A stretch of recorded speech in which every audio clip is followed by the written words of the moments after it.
Hello, Royal community, and welcome back to this week's episode of Keeping Up the Windsors. I'm Rachel. And I'm Michelle. Rach, are you ready? Let's head straight in.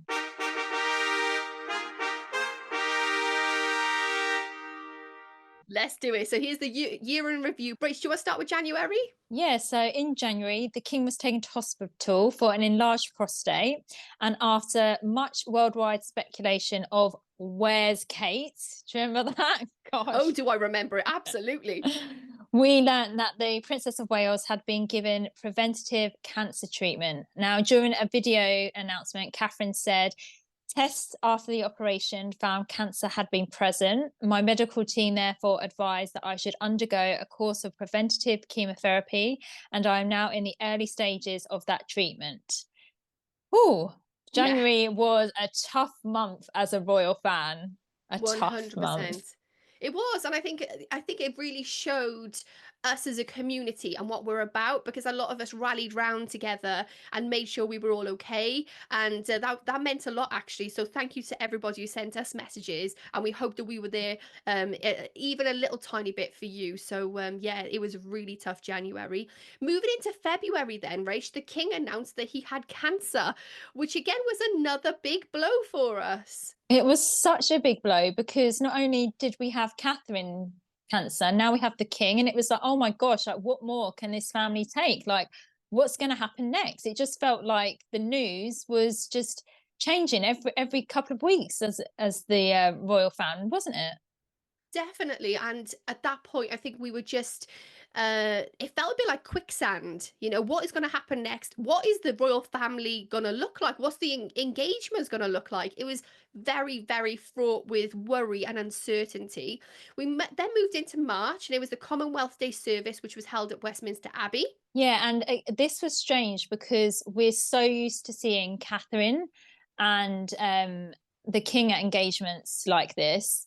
So to not have them there was really, really strange. And I think this was the point where it was kind of like, as royal fans, this is something that we need to get used to now, that we're not going to be seeing them, especially Catherine, Yeah. because it was announced that the King would be taking on some engagements still, but Mm. that we probably wouldn't see Catherine for a few months. And as royal fans, that really took some getting used to, didn't it?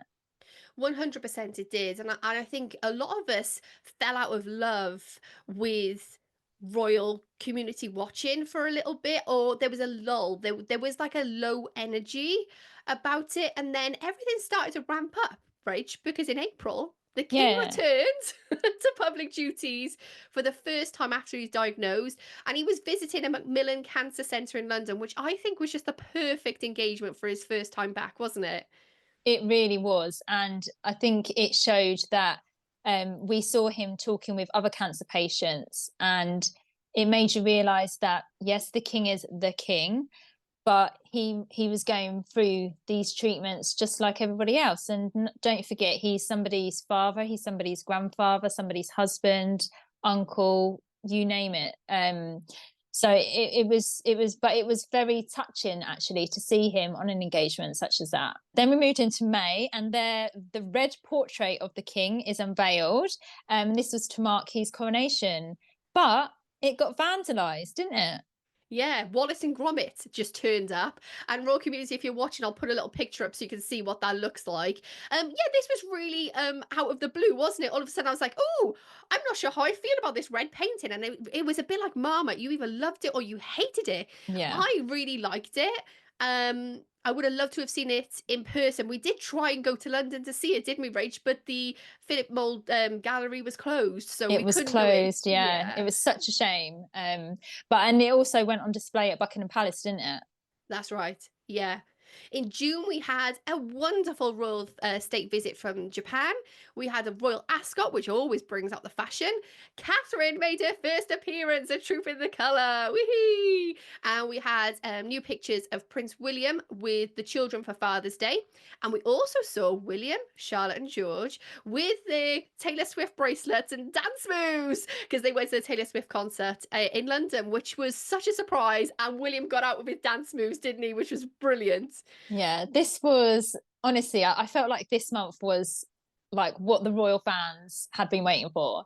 Like, it was just such a great month for royal watching because, like you Yeah. said, you had the state visit of Japan, which is always a highlight. We love seeing the jewels, the tiaras, so that's always such a lovely thing to see.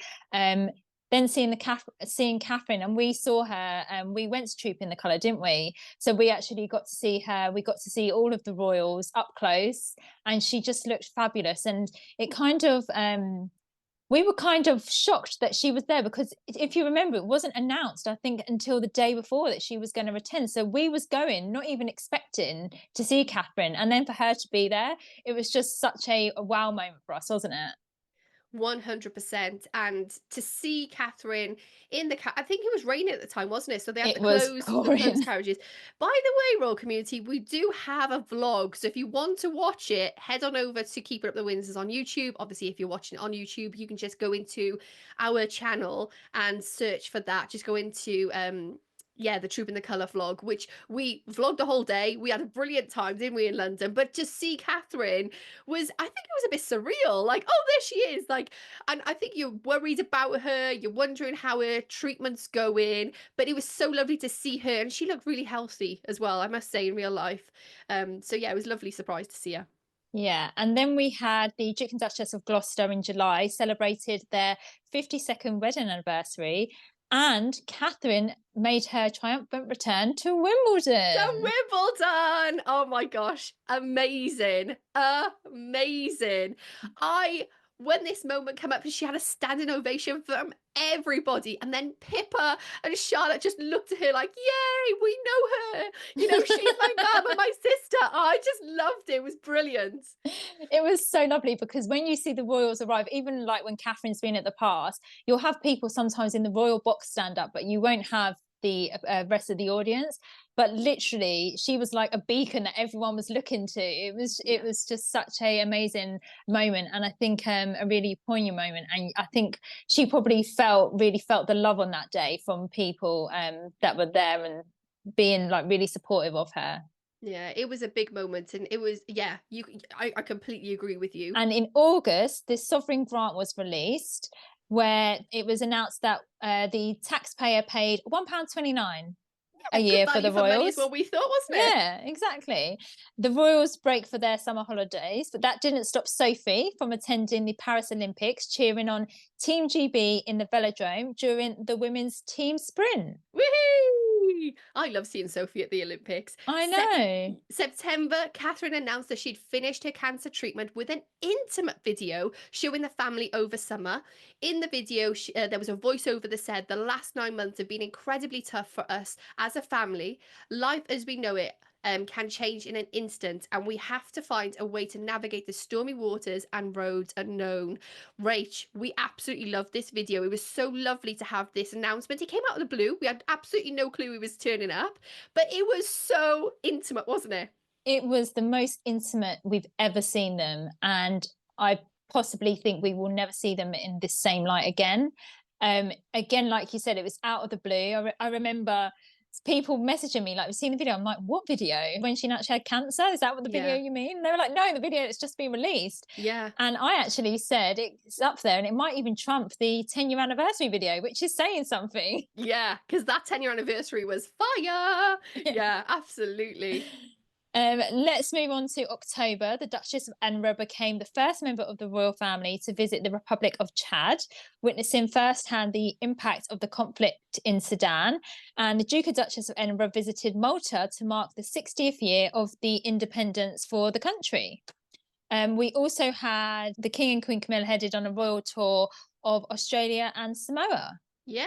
November, Prince William hosted the Earthshot Prize in Cape Town. And in December, the Princess Royal gave a big cheers to the Emir of Qatar at the state banquet.